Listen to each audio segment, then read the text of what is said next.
Ladies and gentlemen, welcome to your NXT Takeover Vengeance Day preview and predictions. And I gotta tell you guys, this takeover is the most exciting card that we have seen for a takeover in at least a year. The last NXT takeover card that we've gotten that was anywhere near this hype, in my opinion, was Takeover Portland, which happened also in February last year. To go before that, though, you might have to go back all the way to New Orleans, New York, or something like that. But this takeover card feels special. I am very excited about it. John, very curious to hear how you feel about it as well, my friend. I would say from an in-ring standpoint, yeah, this card is fucking stacked. I feel like some of the builds have been better than others. Although really thinking about it, if you were to press me about which has been a weak build, I'd be hard-pressed to tell you. So I think on the whole, you know what, really looking at this and really thinking about, the shows, and I think the Dusty Classic tournament has been a lot of fun, and I think a good portion of the show is dedicated to that. I think I'm willing to give, the most honest number I'm feeling is an 8.5 out of 10. I'm close to a 9, but I can't quite commit to that number, so I'm feeling an 8.5 out of 10 for hype. I appreciate you keeping us grounded because I am ready to attach myself to that number. I'm at a 9. Excellent. Dude, always, though, you and I are always within that range of each other, I feel like, so it's honestly fitting. It's honestly fitting. All right, I'm ready to talk about the matches, though, when you are. So what do you want to talk about first? Well, I figure NXT typically likes their world title to main event, women's title to semi-main, so we'll follow that same order, and our first discussion will be about the women's Dusty Rhodes Tag Team Classic Finals, Dakota Kai and Raquel González versus Ember and Shotzi Blackheart. I gotta tell you, man, this is one of those matches where it's like, I wish I could read Vince's mind as far as the direction he wants to go with the actual Women's Tag Team Championship, because we've got to remember, the winner of the Women's Dusty Classic doesn't just get the trophy. They get a shot at the women's tag titles, which, like, to me is like, oh, not only are they getting a shot to win gold, they're getting a shot to be on the main roster with some consistency. Yes. Bro, I'm just going to keep this short and sweet. If Charlotte and Asuka were still champions, I 100% would have gone with Raquel and Dakota. But given that we have heel women's tag team champions, I'm going to go Shotzi Ember with Dakota eating the pinfall, and we might even see Raquel split from her post-match, because it's very clear to me that they're building Raquel up as a singles Hoss-type competitor, similar to a Rhea Ripley, who's now been called up. So I think she's going to fill that void, except as a heel and far less in-ring talent. So yeah, I see the babyfaces winning with Raquel making a severance from Dakota. And yeah, that's just, I'm going to keep it clean. That's my prediction. Very interesting. This is a lot more difficult for me. I'm really kind of waffling on this match because of the fact that I feel like even though the babyface versus heel dynamic, you're absolutely right. Shotzi and Ember should win because we have heel champions right now. From an actual matchup perspective, I want Dakota Kai versus Shayna Basler, even if it isn't a tag team match. And if anyone is going to have an interesting interaction with Nia Jax, it's going to be Raquel González, right? I do agree with you there. I do agree with you there. Strictly from a matchup perspective, as long as Shayna and Nia stay tag champs, I would want Dakota and Raquel to win. But here's the thing. We might actually be getting Sasha Banks and Bianca Belair challenging Nia and Shayna for the women's tag titles. And if there's even a chance in hell that they're going to win those titles, it's a fucking dream match to have those two women against Shotzi and Ember in my mind. That is a fair point. Yeah, I don't know, man. And I will agree. I think what makes me a bit more indecisive is when you factor in Bianca and Sasha, only because we don't know when that women's tag title shot is going to be claimed. I mean, so by the time it is claimed, as early as the Elimination Chamber pay-per-view next Sunday. Yeah, it could be 2 weeks after the takeover. You know, yeah. We don't know. So I think you definitely make salient points. I think, you know what it really does come down to me, dude? I'm not going to act like I have this really complex logic or thought process. I really am kind of Occam's razoring this shit. Yes. I'm thinking, you know, and you know what, dude? Your idea of like just using the simplest path is arriving me at the same conclusion through a completely different process. Because you're going, the simplest answer is usually the right answer. And I'm like breaking this shit down into possibilities and using odds, and I'm still arriving at the same conclusion as you. Because here's my thing. If Nia and Shayna retain, that's the only situation in which I would really care to see Nia and Dakota win this match, right? Yeah. But the thing is, you're right about the heel-face dynamic, which to me means there is a higher percentage chance of Ember and Shotzi winning with Shayna and Nia staying tag champs than there would be of Dakota and Raquel winning if Bianca and Sasha won. Does that make sense? I feel like it does. I feel like I get what I'm breaking down the numbers in my head, and it's leading me to the conclusion that I'm picking Shotzi and Ember. Yeah. Yeah. Even though Shayna and Nia versus Dakota and Raquel is a matchup I'd like to see, it's not like a fucking dream match. It's not like must see, like people are going to flock in droves to come see it or anything. It's just a match I'd like to see because of certain dynamics within it. But you get the possibility of having Shotzi and Ember versus Bianca and Sasha. That is a dream match as far as I'm concerned. Yeah. Again, going with your logic, even if Sasha and Bianca don't win the titles before they get their tag title shot, we still would have a face versus heel dynamic. So I'm definitely going with Shotzi and Ember here. All right. Next up, we've got the men's Dusty Rhodes Tag Team Classic.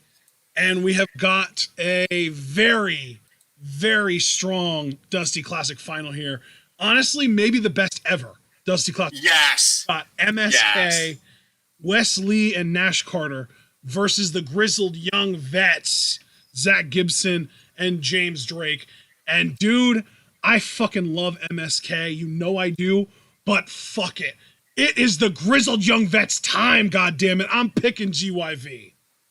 Now, you know how you went through this whole complex process with just the first match of the Women's Dusty Cup Finals? Yeah. That's kind of the gymnastics I'm doing for the men's, believe it or not, because I really am having a tough time with this. I can't lie, because now I know it's almost hypocritical. It's like, we'll just use the same formula. You've got heel tag champions, MSK wins. But the thing is, dude, you were right to say that this is the best final we've ever had. Because both these teams are legit as shit, and both these teams are actual teams. I'm really struggling with this one, because here's the thing. Oh, God. I almost feel like this is a heel versus heel dynamic if they did go with Grizzled Young Vets that could actually work, because there is an understated charisma to Grizzled Young Vets even when they're being assholes. Oh my God. And maybe if they're being assholes to Lorcan and Birch, which, no offense to Lorcan, all offense to Birch, it's not that hard to do. It may be a bit endearing. I am actually really tempted, especially because they made the finals last year. Yeah, that's my thing. I don't think the same team is going to make the finals 2 years in a row and not win it on the second year. Yeah, dude. Especially when the team is this fucking good. It's like the Revival, except maybe even better. Yeah. I mean, dude, here's my thing. MSK is already made. The fact that they made the finals is fucking incredible. Like, nobody is going to think less of this tag team, kayfabe or otherwise, taking one fucking loss. Yep. Like, that's stupid. I'm going to be the first one to say, I know we respect all opinions, but if you seriously lose faith in a team because they lost one match, that's stupid. Yep. So, they're protected as shit. They can take the loss here. I'm not sure Grizzled Young Vets can. Because if Grizzled Young Vets take the loss here, who was it that you described recently? It was Natsupoi. It was Natsupoi you described as a glass cannon. I almost feel the same way about GYV. Like, when they're rolling, they can beat anybody. But God forbid, there's like a setback or whatever, and they lose. It's like they're choke artists. I think they need this. I think for their credibility and for the perception of their credibility, they need this win more than MSK does. So I think I'm actually going to agree with you. I'm going to go in with Grizzled Young Vets, which only makes me a little uncomfortable because we have heel tag champions. But again, I think because of GYV's charisma, that may not even matter. They may just fucking beat them for it, may be temporarily babyface, then go right back to heel for the title reign. Yeah. Which, I mean, that's such a WWE thing to do anyway, I feel like. So, Grizzled Young Vets. Grizzled Young Vets. The thing is, I don't think GYV have been, like, brazenly heelish during this run either. I think that they've really kind of rode the line where like they've been able to show their charisma without pandering. So like they haven't like crossed that line into being full-blooded baby faces. But I really do think that the GYV are really kind of quintessential tweeners right now. And because of that, I don't have any, I'm not hesitating one single bit to pick them to win this, because I know they're going to put on a great match with MSK. And I know that people are going to cheer for them against Lorcan and Birch. And I know that they don't even have to change their characters in order to face babyface challengers as champions afterwards. Exactly. Yeah. They're in a spot right now. Yeah. They're like, I don't want to go as far as to say that they're in that special spot that Finn is in right now, or that like McAfee was in over the summer on the mic or anything like that. But like, they're definitely close to that zone. Yeah. Dude, there's no fucking doubt about it. I really believe this is their time. And another thing is, too, and I don't say this to take the piss or anything, because I know how we've kind of been on the show, but apparently, according to a lot of people, it's made a turnaround. We've never watched NXT UK. These guys came from NXT UK after having a dominant title run there. Like, you want to make them successful transplants. Otherwise, again, narratively speaking, why the fuck did they leave NXT UK? Just to lose on NXT. I think there's a lot more writing on this for GYV, if I'm honest, than MSK. Yeah. MSK will be fine. MSK will probably be back in the title picture within, like, I'd say 4 to 6 months tops. I mean, yeah, I wouldn't be surprised one bit if MSK were like the second or third team to challenge Grizzled Young Vets for those tag titles after Grizzled Young Vets win them. Exactly. So I'm gonna go with you, man. I'm gonna go Grizzled Young Vets. So I apologize for going through my mental gymnastics, but again, I felt very similar about this as you did. If you're gonna allow me to do it, it would be incredibly hypocritical of me not to let you do the same. I appreciate it. So I think these matches here get a bit easier, at least from my side of things. So let's talk about it. Yeah, well, we've got our 3 main title matches up next. First up, we've got the North American Championship match. Johnny Gargano, of course, defending against Kushida. I would say this is probably the match I'm looking forward to least, but I'm still looking forward to it quite a bit. Like, I would say my hype for this match is maybe like a 7 or so out of 10. Which is more than any Kushida match, I think, ever.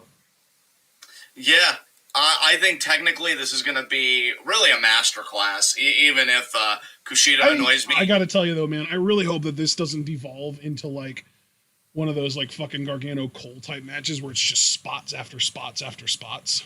I'm going to warn you, I feel like there's a 20% chance that will happen. I feel like That's my concern. That's why I'm at a 7 and not an 8 or a 9. And that's fair. That's fair. I'm just going to be straightforward with it. Unlike the last match, I absolutely think Gargano wins here. Yeah, I think this is his most doing serious too much match. good shit on TV to not.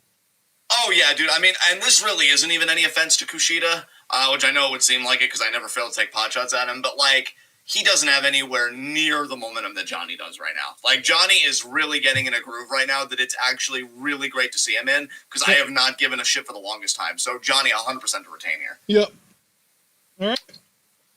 Next up, I mean, that was our quickest discussion so far, easily. But next up, we've got our women's triple threat match. Mercedes Martinez and Toni Storm in a triple threat challenging Io Shirai for the NXT Women's Championship. Man, this one is like...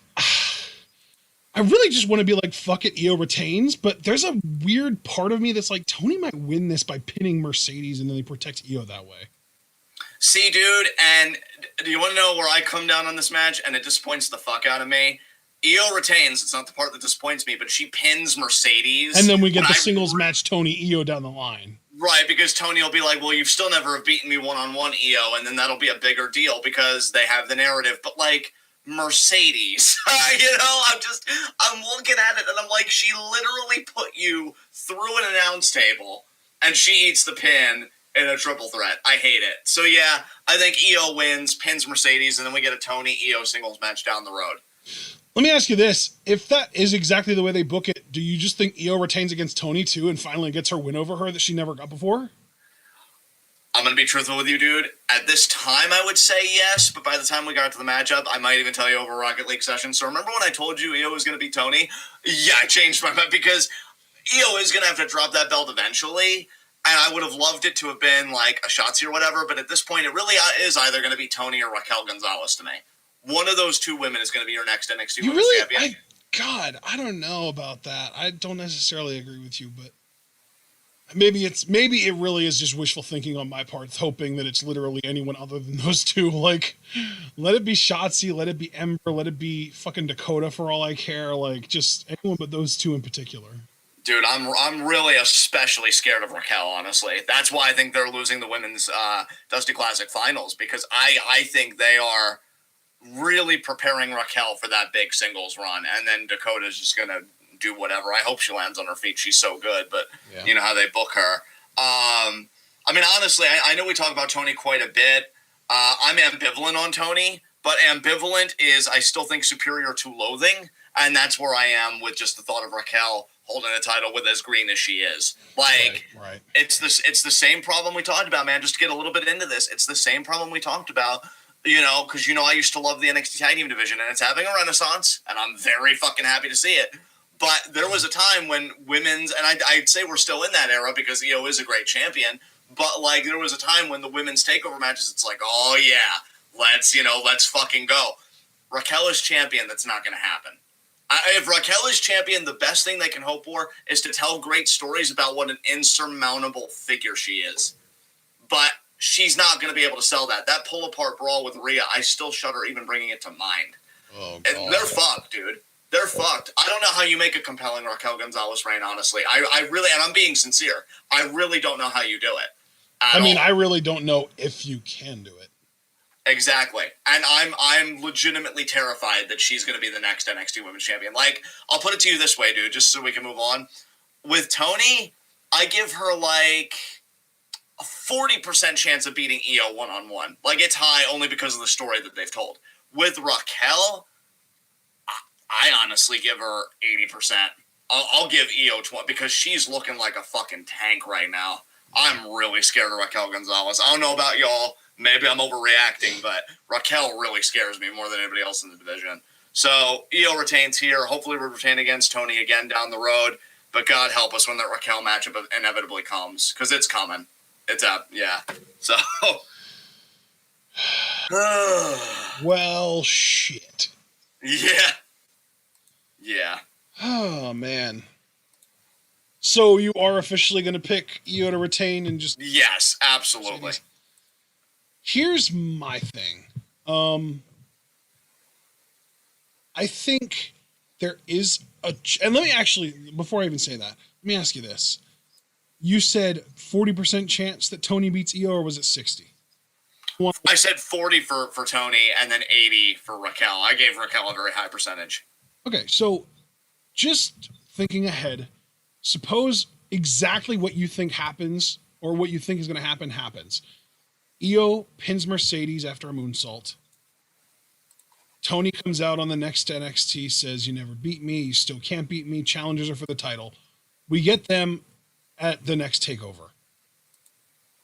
Toni wins. Do you think Io shows up on Raw or SmackDown the following week?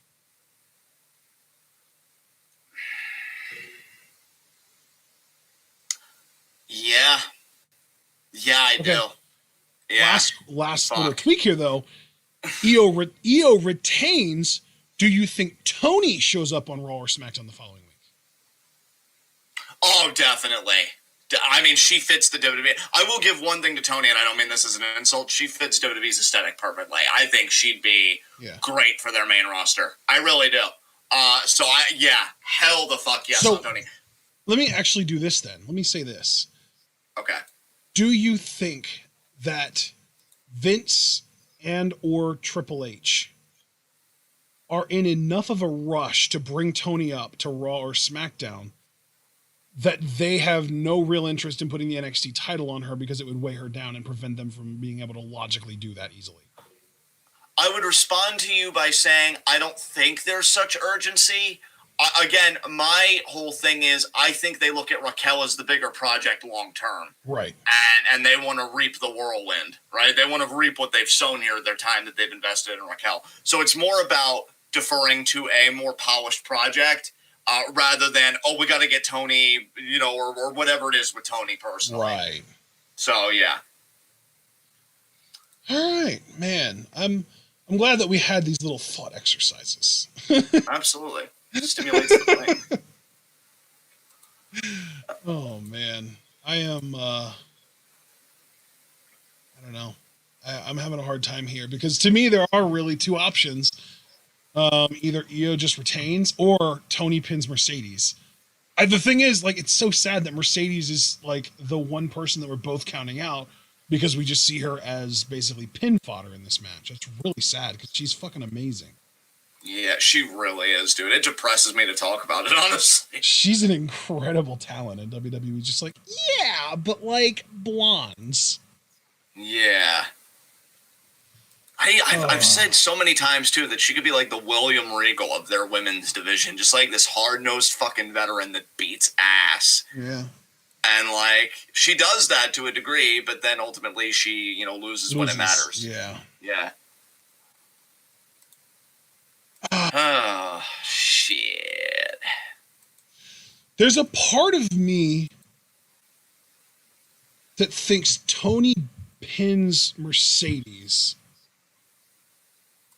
but then she has a really short reign and Io beats her for the title in her first attempt at it. So Io would then just become a two-time NXT Women's Champion per your Right. Basically the exact same model as Shayna Basler, who held the title for a while, dropped it to Kyrie for a month, and then won it back from the same person in her first defense. I think to be charitable to you, you do make a fair point, because I think my problem when working through a lot of these problems is that I think that, well, when you win the title, you've got to get at least a little bit of mileage out of it. Yeah. But NXT hasn't always cared about that. Right. So I think you do bring up a fair point. Absolutely. I'm just wondering if they would have the motivation, really, to even bother doing that, though, because at the end of the day, we don't actually know for certain who's a priority and who isn't. And, like, I would like to believe that Io is a pretty high priority herself. Fuck.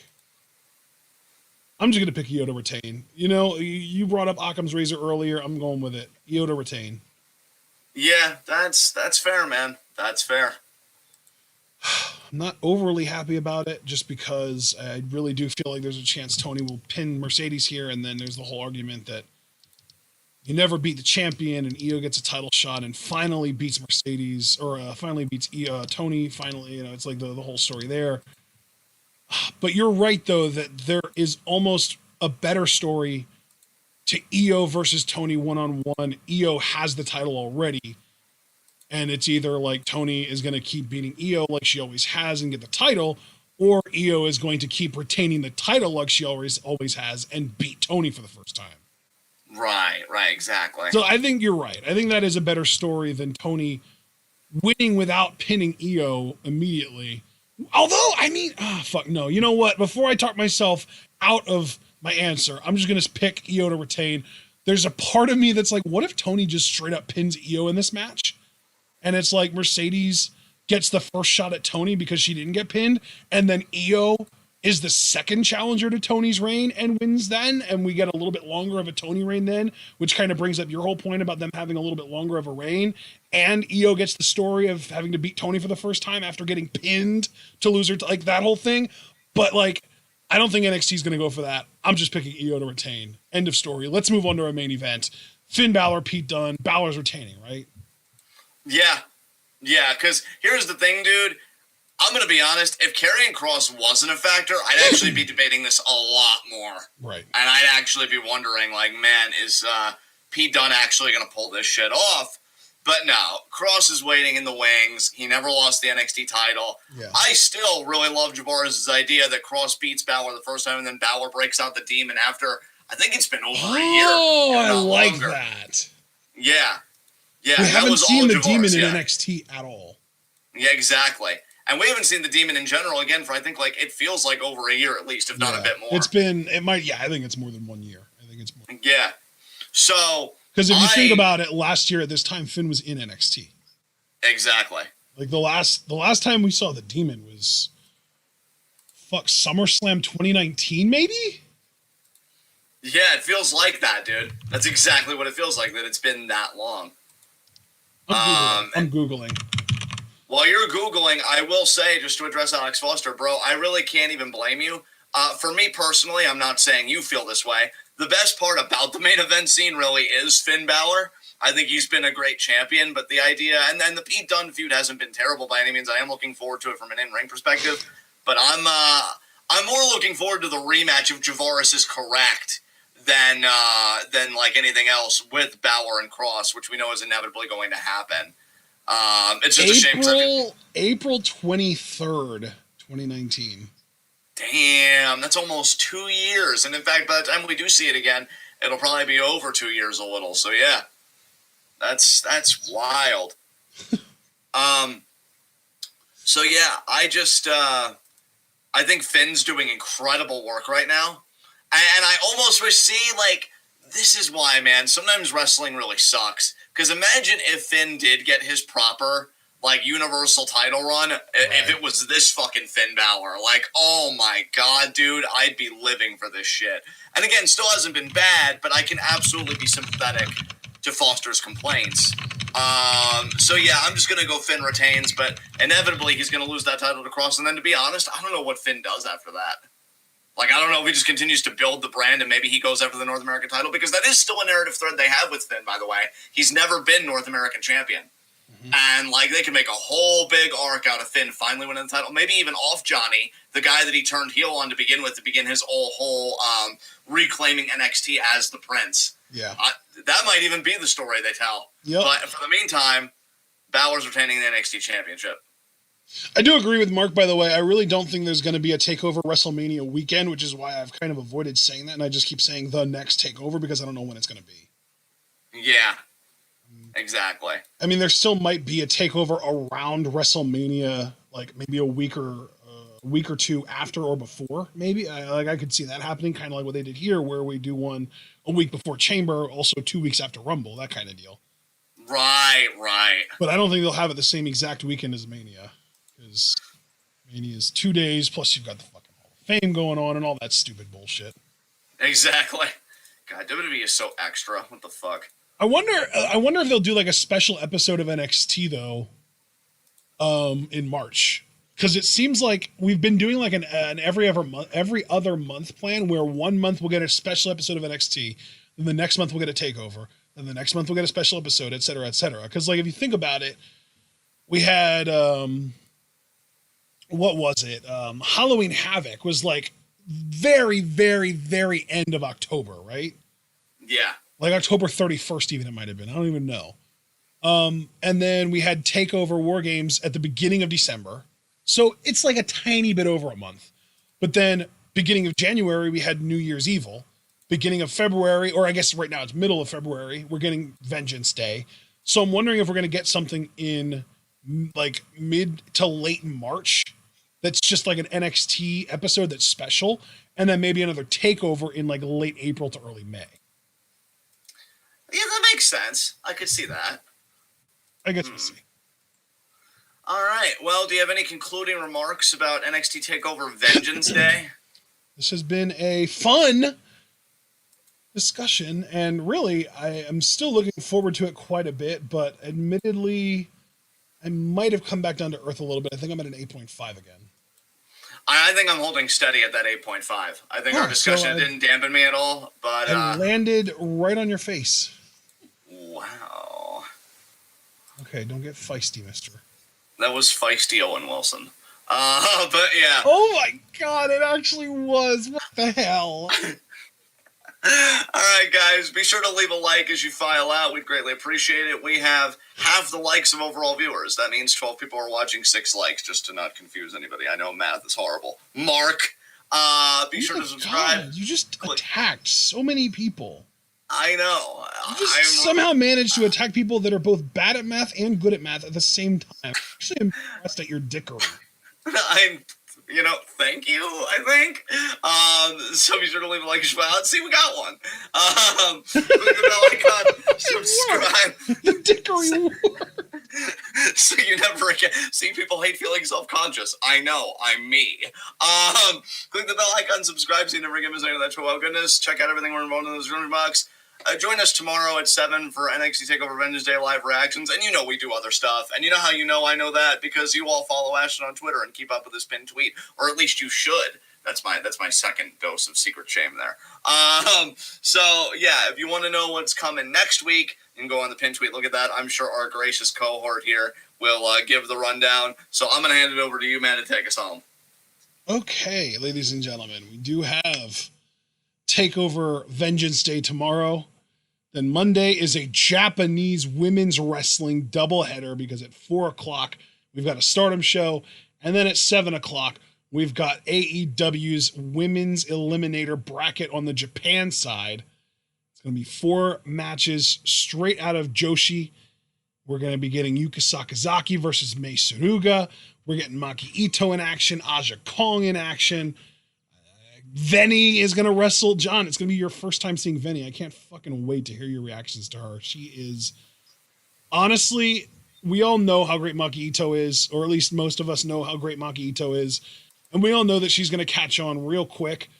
I think that the other big talking point coming out of these shows, or coming out of this tournament, is going to be fucking Venny. I'm just saying it right now. She is stellar. She's awesome. Interesting. Yeah, you'll see. You'll see. You'll all see. Listen to you. But yeah, we hope that you're looking forward to all that. Remember to like the video, like John said. Subscribe to the channel if you're new. Click the bell icon to join the notification squad. Follow us on Twitter and Twitch. And if you'd like to support the channel, subscribe on Twitch, buy our merch on Teespring, donate to our Patreon, and share this channel and this video with all your wrestling fan friends, and let them in on the best kept secret in the YouTube and Twitch wrestling community. That's right, we are TwitWow, and we are the workhorses of the Y and TWCs. And we will be seeing you all tomorrow for Takeover Vengeance Day. But of course, in order for that to happen, you've got to remember to stay tuned.